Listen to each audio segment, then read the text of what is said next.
Okay, sounds good. Can you hear me? Yes. All right, wonderful. So welcome everybody to the Meet the Program Director session. My name is Gigi DeGrazia. I'm an R4 at Loyola University Medical Center in Chicago. I'll be your moderator for this session. I'm joined by three fantastic radiology residency leaders, and I know that personally because I've rotated with a few of them and interviewed with these people way back when I was either a medical student or on my rotation at Lurie's. But before I give them a chance to introduce themselves, let me just lay the ground rules for this session so we can get some questions generating in the chat. So this is going to be a fun interactive session, and it's totally designed for the audience members out there. It's a great opportunity to ask, your burning questions that you have no one else around you that will answer them. I know for myself personally, I have no radiologist in my inner circle until I started residency. So I didn't know who to ask these questions to. I didn't know what program directors were looking for. So this is really for you guys. And what I'll ask you to do is type your questions in the chat. I'll do my best to sort of keep up with the questions. I apologize if I accidentally skip one. Feel free to copy your question again and we'll get to it. And so again, I will sort of direct the questions as best as I can. If your question is for a particular program director, try to just say that in the chat so I know who to offer that question to. And so now while you guys are thinking of your questions and typing them in the chat, I will turn to our program directors and ask if they can just introduce themselves a little bit, state your name, state what program you're affiliated with, and then just some fun questions, why you like being a program director or your favorite thing to do outside of work. So I guess I'll start with Dr. Lindsay Griffin, who is from Northwestern. She's an associate program director. Hello, I'm Lindsay. Thanks for having me here today. Can you hear me okay? Mm-hmm. Yes. Okay, cool. I am at Lurie Children's / Northwestern. That's what's behind me. You can see. Covering up my very messy guest bedroom. That's also the office. I have been here about 4 years and practice now 100% pediatric radiology with a specialty in cardiac imaging. And outside of work, I have a 9-month-old. So now my whole goals and what I do outside of work has drastically changed from what I used to do. So was there something else I was supposed to say? No, that's perfect. I will send it then to Dr. Hinkle. Okay, sounds good. All right, thank you. Thanks for having me. My name is Greg Henkel. I'm the program director for Franciscan Health Olympia Fields. It's a community-based program in the south suburbs of Chicago. My medical training has all been in Chicago. I did medical school and residency at University of Chicago and fellowship in Evanston at North Shore University Health Systems. I've been down at Olympia Fields for going on, I think, about 11 or 12 years now.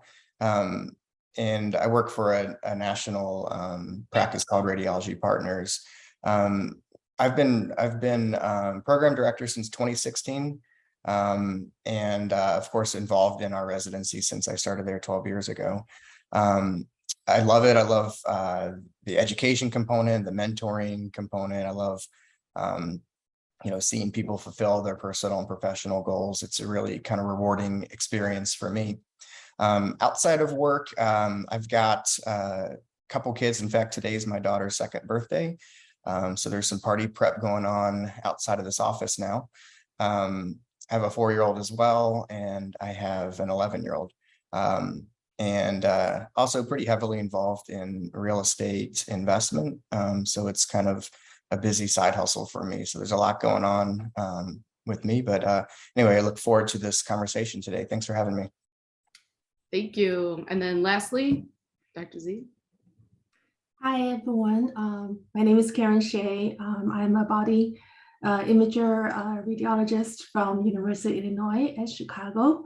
I went to medical school at Midwestern University, so I'm a DO, and I finished my residency training at University of Illinois at Chicago, and also did my fellowship there and stayed on I believe since 2008 as a attending there. So I'm currently the diagnostic radiology residency program director. I've enjoyed all my journey and my career, especially at Chicago at University of Illinois.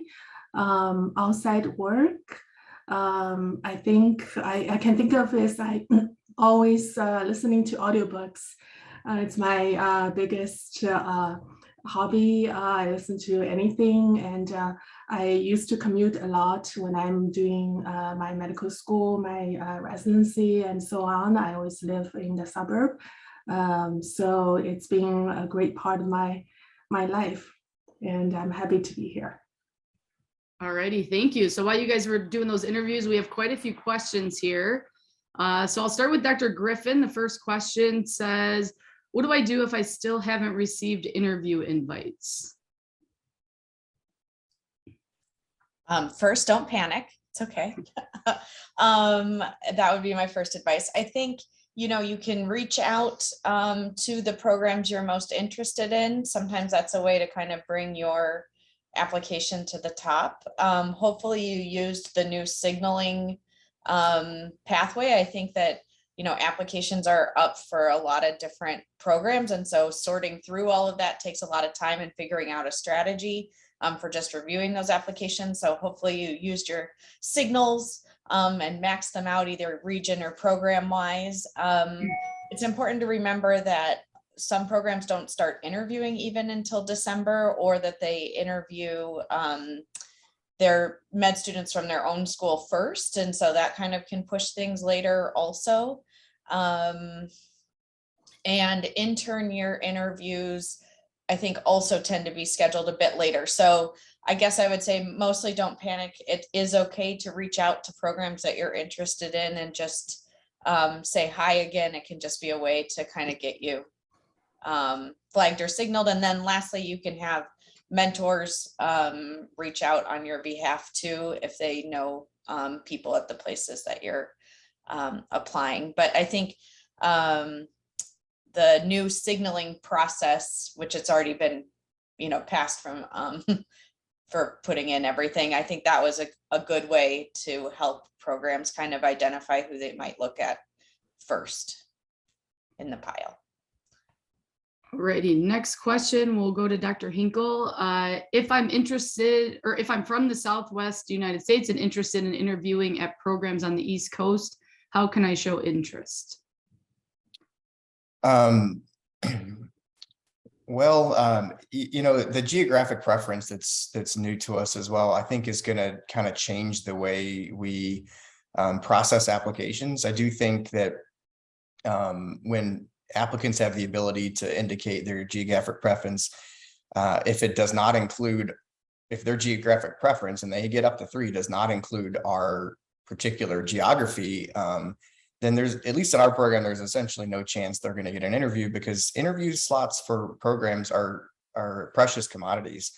And we have to really dole them out very carefully. So to answer the question more directly, if you're interested in an area where you're not from, hopefully that's evident in your application. Hopefully you have a hometown listed that's in that area, or hopefully you've gone to school there, or have some sort of connections that indicate that. Obviously using your geographic preference to indicate that, and people can put in words so they can explain why that geographic preference is important, and that's a really important thing to do.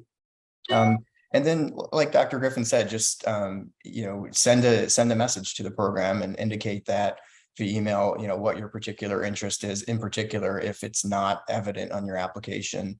We have, the number of applications per program have gone up really a lot. In the last 5 years, it's only about a 10% increase in applicants for radiology, but there's about a 40% increase in applicants per program. And so it's really difficult for us to process them. Any sort of indications from the applicants that might lead us to believe that there's a relatively good chance of them wanting to come to our program and matching with us, should we also like that applicant, is really important to convey to us. Alrighty, this next one's for Dr. Shea, and it says, outside of academic qualifications, how do you assess fit for your program? What in the application do you look for? Thank you. And so we do a very important factor that we are assessed during interview is how the candidate would fit to be part of the program, that someone quote unquote be trainable and will be a great team member. So I think with these qualifications, part are probably part of the academic professional qualities, such as communication skills, professionalism, and but personal interactions. I think it's very important how you present yourself, how you give your first impression during the interview, because we are at the limitations of very short amount of time that we want to get to know the applicants, although there are a lot of information on the application, but what makes it highlight and to bring out who you are, the unique aspect of the applicant. I think most valuable time is during the interview, given it's virtual, but also give us a great window of opportunity to assess and get a personal feeling of our candidates. Thank you. This next one will be for Dr. Griffin. I'm going to give you two because it sort of overlaps with the last one. But first, how many research projects do programs look for? And then in your perspective, what qualities do you look for in applicants? Sure. Okay. So for research, I would say there's not like a number. It's about sort of the breadth and the depth of the research that you do. So even if you have one project, I think if you have meaningful things coming out of it, like a manuscript or something more than just a bunch of case reports or presentations at local meetings, those are kind of things that we look for that really show sort of a commitment to the project and going sort of all the way with it, rather than just a bunch of things where you wrote up cases. Now, that being said, depending on what school you go to, you might not have access to like radiologists or radiology researchers. So I think in that case, it's, even if your project is outside of radiology, most things can tie back to radiology. So at some point you can kind of loop it back in, but in that, I think you just definitely want to have output from it. So an abstract at a national or international meeting, or a manuscript. And I think the mentorship is really, that piece is really important. So if you do substantial research with somebody, having them be one of your letter writers is something that can also kind of tie that all back together, and learning that academic pursuit. And then the other one was qualities and applicants, right? Okay. So essentially the way we look at it is once we offer you an interview, we really just want to get to know you. So we really look for genuine, mature people during their interview, so that you can talk well about your experiences, whatever they are, and whatever makes you unique and what you enjoy and what you're passionate about. We basically want to know if you're someone that we want to be in like a small dark room with for hours and hours. But I think, we look for people who are focused and engaged and curious. And we try to get at those kind of qualities while we're asking you questions about what you've done during medical school or done in your life. I think unlike maybe some other specialty radiology interviews, I think in general tend to be a little more relaxed, a little more personal, a little more, we just want to get a sense of who you are. You've interviewed more recently than I have. Maybe you could speak to how that goes. But then on the application itself, I think probably there are more questions going down about like how we stack up at people now that step one is going past fail and stuff like that. And I think it can be harder to set yourself apart, but in general, I think most programs who saw the writing on the wall were moving away from just having cutoffs or anybody who got a 260 was automatically interviewed or something like that. I think we really look for a commitment to some sort of project that you're passionate about and leadership in that role. We look for people who, are leaders who can be dedicated to whatever their interest is and advance it. And I think that's all I'll say on that for now. Thank you for that. There does seem to be a lot of questions about the step 1 score. So I'm going to pass this to Dr. Hinkle and sort of lump them together. But the first one is, how will expectations for applicants change in the future as step 1 becomes pass fail? Will there be new emphasis on different aspects of an application? And then sort of along with that, will there be a step 2 minimum score now that step 1 is pass fail? Well, I'll preface my answer to say every program obviously can do whatever they want. And there's not like a big PD powwow where we all talk about everyone else's strategies. So I'd be just as curious to hear the other panelists' answer, because I don't know what other programs are doing. My own program, we haven't gotten to the part where we don't have step 1 scores yet. We still have them for the vast majority of our applicants. So I guess it's like one of those, I'll cross the bridge when I get to it scenarios.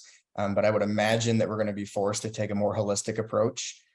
We do have some candidates from medical schools that have 0 grades, and I don't mean like literally 0 grades, no honors, no nothing. And then on top of that, if they don't have step 1 scores, it's going to be a struggle to determine their sort of academic fit. But I think that, with the holistic approach, it's, programs are going to value different things.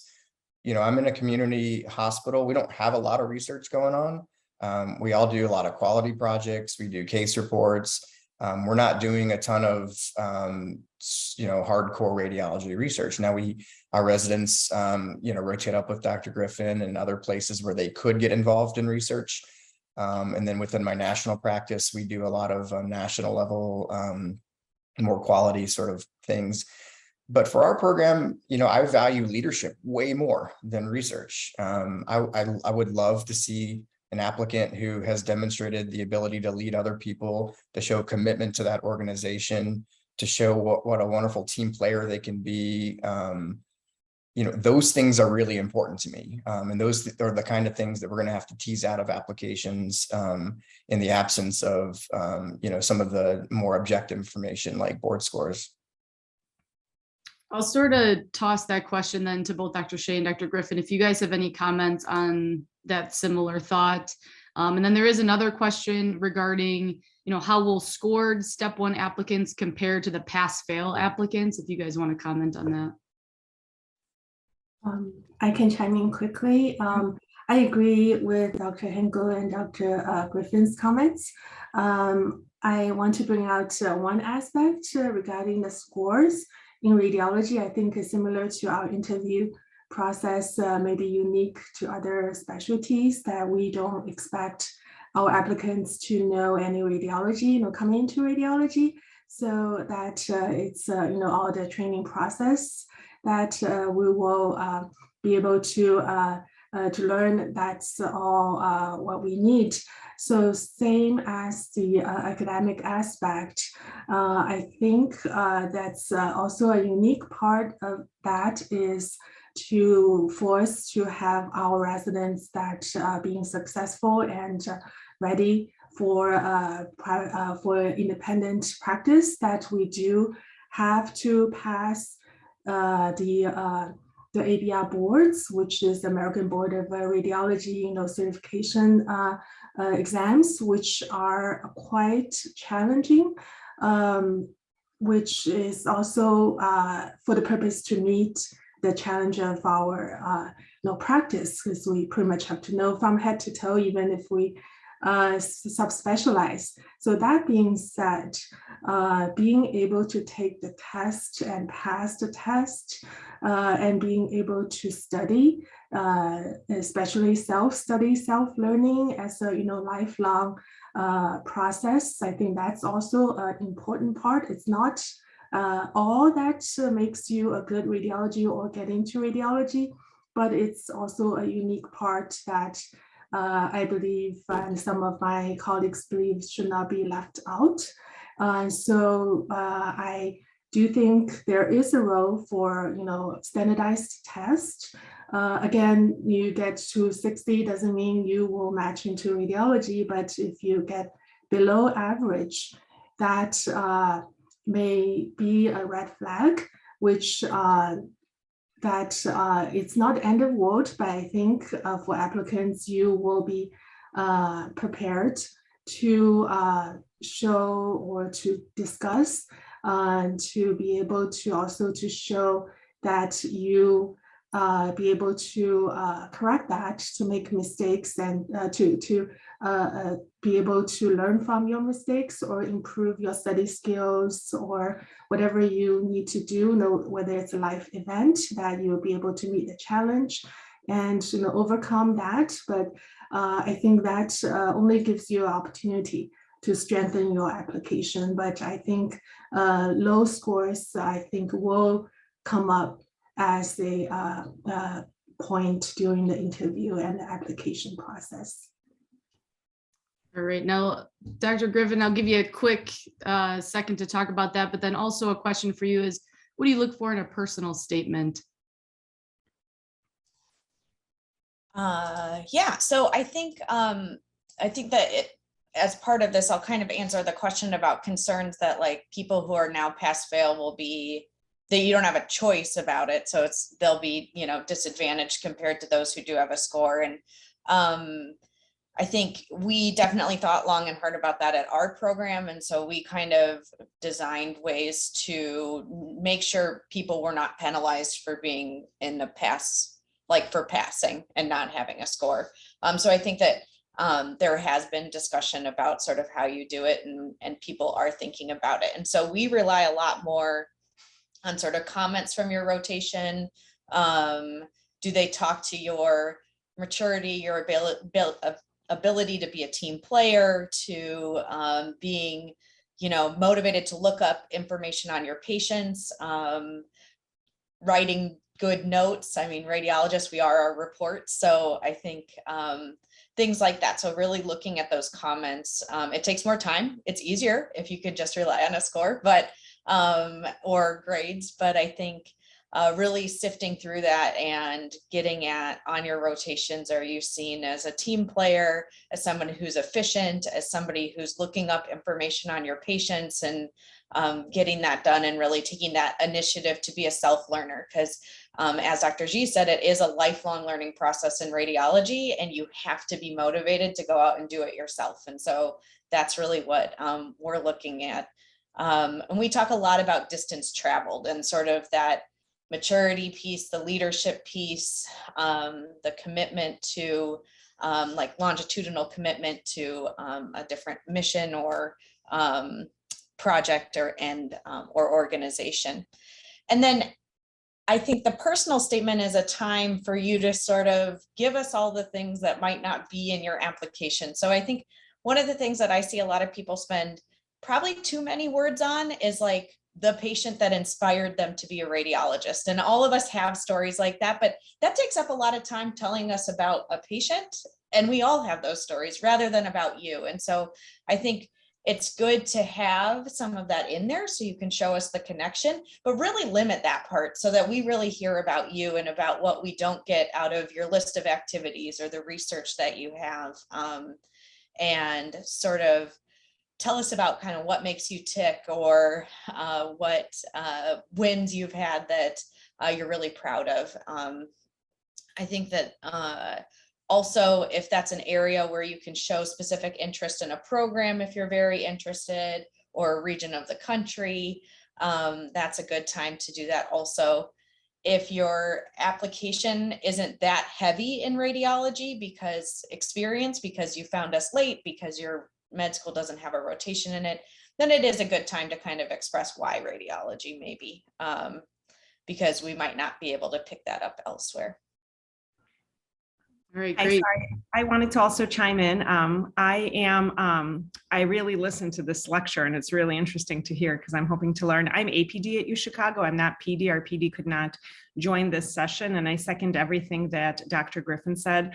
This year, we didn't have scores for all the people, multiple medical schools. So we had about 1,200 applications for the few slots we offer. So we had to form a committee for how to go through these applications and what do we look for, and that was discussed. And it's very similar to what Dr. Griffin and Dr. Z and Dr. Hinkle were alluding to. We're looking for somebody who's going to sit, right? It's not like general medicine where you round with different people and you have different clinics and you're paired with different people. Radiology is very close knit.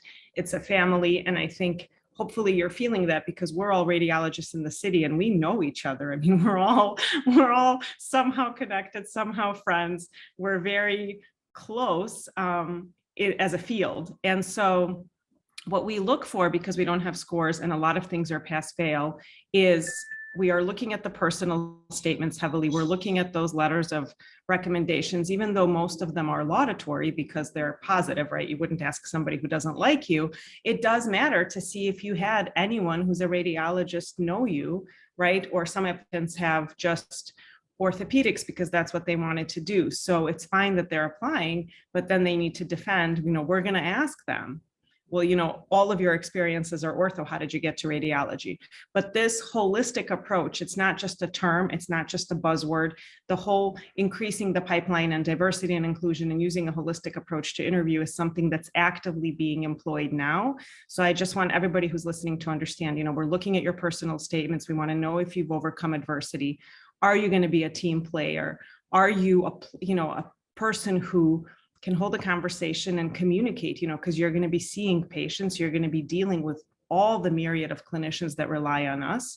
And you can, even via Zoom, gauge that and gauge the feel of a person, just like all of you students can gauge the feel of a program. So I am really grateful to hear all this. And I know we're losing scores and we're losing grades and we're losing rank. And a lot of medical schools, especially the top ones, refuse to rank. They have a little statement saying, if the students went to our school, they're fabulous. So they just take it at that. So we are really looking at who you are as a person, those signaling things and what you say in your personal statement and what people say about you in the letters. So you're not at a disadvantage. And I have no idea what step 2 scores even mean anymore because it doesn't seem like they're meaningful anymore. So sorry to interrupt your session. I'm absolutely listening to everything and taking notes myself, and thank you. Thank you for that insight. We only have about 13 minutes left, so I'll sort of ask you guys to maybe keep it a little bit brief because I see we have a lot of comments, but I'll offer this next one to Dr. Hinkle. It says, do you have any advice for DO students concerned, especially those concerned about not being considered without USMLE scores? Well, my advice is to take USMLE. I honestly don't understand why people aren't taking USMLE coming from osteopathic schools. It seems like you would greatly limit your potential to match. There are programs like mine who were, traditionally an osteopathic residency back in the day, were ACGME accredited just like everyone else now, but we maybe understand the COMLEX better. We have sort of a decent grasp on what those numbers mean. But I think you're really limiting yourself to programs like mine. But having said that, it's not like, we don't want to just take people who haven't taken USMLE. I mean, we're going to look at everybody and we would prefer USMLE as well. So I guess what's my advice? Well, if you can turn back time, take USMLE. If you can't, there's not much else you can do. I mean, your application is set, and hopefully you can just reach out to programs and express interest. In particular, some of the programs like mine who years ago had an osteopathic bend to them, and maybe you can find success that way. And I'm also going to give you one more question because I think it directly applies to you. It says, for those who are affiliated with a community program, what are some benefits you've noticed of community programs over academic programs? Well, I trained in an academic program and I lead a community program, so I've seen certainly both sides. A community program, some of the benefits are we tend to be smaller, and so we have a kind of a tighter culture, a close-knit group, very a lot of teamwork, a lot of people just really kind of feeling like part of a family. The other major benefit we have is we don't have fellows. Back when I was a resident with fellows, I always thought that was a weird thing to brag about. But now that I see our program, it is true that our residents do every procedure. We do a lot of, all the same procedures that every other program or every other hospital does. But without fellows, the residents are doing just about every single one of them. And so we have first-year residents with more procedure experience than I had leaving residency, graduating residency. And so that's a huge advantage, and it makes our residents, once they graduate, really marketable. They hit the ground running, they're polished. And in fact, one of my residents, went to Duke for fellowship, and I heard feedback from their attendings that what they loved about him is he showed up as a polished radiologist on day one. And that's kind of what we pride ourselves for. We kind of, no matter what fellowship you do, you're going to be a polished radiologist from the start. Alrighty, next question to Dr. Shea. How important is doing a sub-I or away rotation at your program for getting offered an interview? I think it's really helpful for the students to do a away rotation to, if there's a specific program or specific geographic region that they are particularly interested to put themselves out there to not only show to the program that they are interested and make them known to the program, but also check out the institution, the area, if that's where they really want to go. For our program, we don't require to have a sub-I, to have a away rotation or sub-I in radiology in our program to get invitation for interview. And so we understand it's not probably not feasible for everyone to have the opportunity. And so if you can, I think it can be beneficial, but if you don't have the means, the time, or the financial means, that it's not something you have to worry about. But there are always ways for you to communicate to the program that if you are really interested geographically, or get to know the radiologist attendings through various national conferences or local conferences or networking, things like that. If the purpose for you to do a away rotation is to present yourself, also to get to know the program. Thank you. And Dr. Griffin, there's a question about, if some of your research projects are not related to radiology, how is that weighted on applications?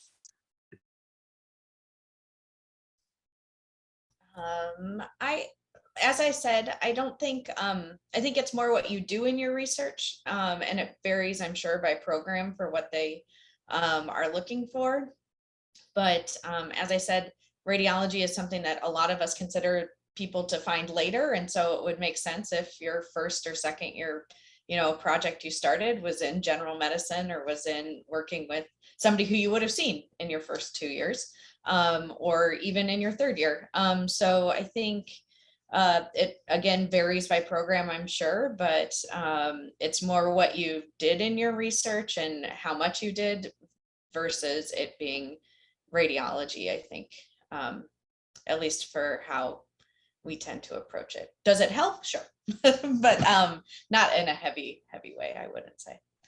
I think where research is really helpful, and it being in radiology would be probably more that networking and that mentoring piece, and that research is a very good way to have a mentor. And if you do radiology research with a radiologist, then they can connect you with their network also. So again, it's kind of a small group, as Olga said. So there's a question directed directly at you, and I think you've touched on this a little bit, but if you want to answer, how many research items do successful applicants possess? yeah, I actually don't have like statistics on that. Interesting. That could be an interesting project, I guess.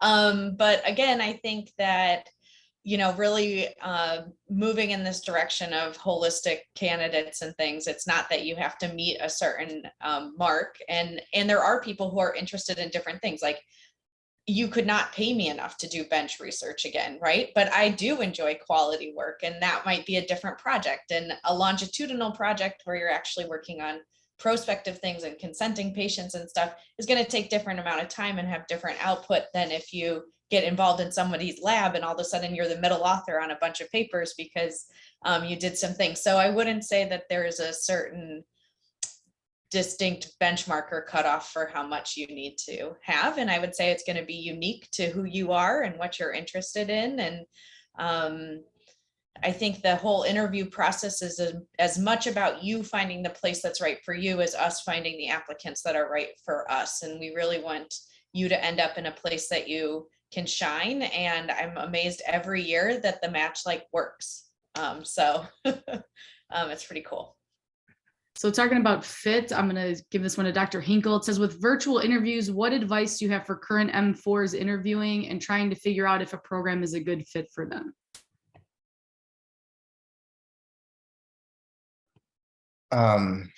Advice to find out if a program's a good fit. Research as much as you can. A lot of programs do kind of virtual open house type things. We did one where it's recorded, and so it's on our website.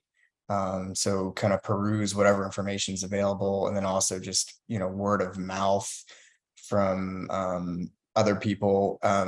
You know, back when I was a resident, there wasn't nearly the networking opportunities that people have now. I mean, via Twitter and via other platforms, Facebook and such, there's lots of ways to connect to people. And I know a lot of our residents have medical students who have connected with them, and almost kind of, you know, mentoring a relationship just based on online relationships. So doing those sorts of things to kind of get a feel for a program, it can be helpful. And otherwise, you know, you guys are dealing with this sort of same thing we're dealing with. It's hard for us to kind of determine fit of our applicants similarly. And, you know, we all just have to kind of do the best we can and kind of read between the lines and take a leap of faith. No doubt we have residents starting our programs who just are different than the way we remembered them on interview. Not necessarily bad or good, but it's really hard to assess. And it was hard when they were coming on site as well. These are just snippets of time. And so, you know, just processing all of the data available is important. Alrighty, thank you. I'm just going through some of the questions here. It looks like we're getting some answers from people. Let me see if there's anything we haven't answered here. Okay, here's one that's sort of a new topic for Dr. Shea. Have you guys been using the meaningful experiences section of the ERAS supplemental application? Seems like adoption of the supplemental application sections is very variable. Yeah, so this is the first year that we are having the supplemental application, and all, including myself and my faculty colleagues who are involved in the process, we do feel this is very helpful, and including the meaningful experience section. Not everyone put in the short essay in that section, but I think whoever put it in, that we did go through it, and we enjoy reading it, because they did, in addition to personal statement and our experience and CVs, that did bring out the special unique aspect of the candidates. So I think this is definitely helpful, definitely a very unique aspect, and I'm sure that will be, mentioned and or discussed during the interview. Alrighty, it looks like we only have about 2 minutes left, so I'm going to give 2 more questions here. This one's for Dr. Griffin. Are applicants truly at a level playing field after being offered an interview, or do scores, academic background still influence baseline rank order? I would imagine every program does it differently and has a different approach to how they put things together after the interview. So that's a very politician answer for you. A lot of hand waving, magic thoughts, but I would say that different places I've been, the consideration has been, look, we wanted to interview this person, so we thought they were strong enough to be here. And now what do we think after the interview? So in that way, I guess it is level playing field, but I think all programs look differently at how they end up filling out their class and things like that. So I think there still is shifting. And then obviously after the interview, that doesn't mean you're going to love us. So it also matters after you interview to communicate with those programs that, or that program that is kind of what settles up to the top for you, I think, because things do still move around.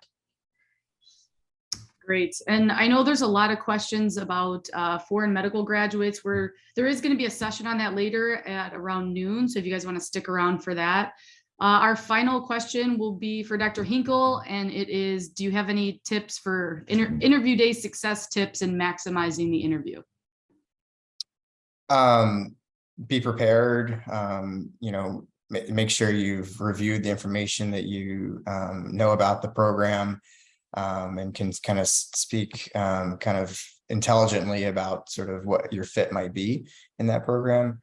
Pay attention to your background in the video, pay attention to your audio and your lighting.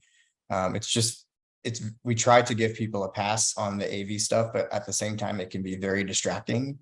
I've seen some where they must be on like a card table because the camera is shaking as like they're touching something, or other people with just kind of bizarre backgrounds and stuff. So just kind of pay attention to that stuff. It sounds basic, but it can be pretty meaningful for us to see what kind of effort people put into sort of the way they're presenting themselves. Great. Well, thank you guys. This was a huge success. We had a ton of great questions. I see you guys still have some questions. Feel free to put them in the chat. I'm sure we could get to them eventually, but I will send this back to Dr. Jawahar or my colleagues over at Loyola, Dr. Almued or Dr. Fang.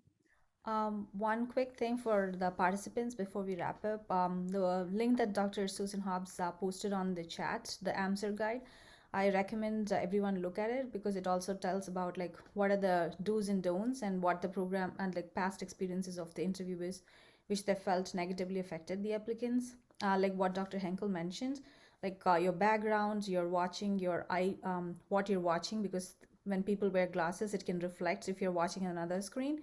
So small little things, but which go a big way in ranking you.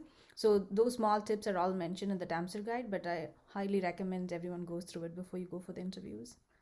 And thank you everyone for this great session. I'm sure like everyone gained some insight into how the interview process is. And thank you, Gigi, for great moderation of handling the questions.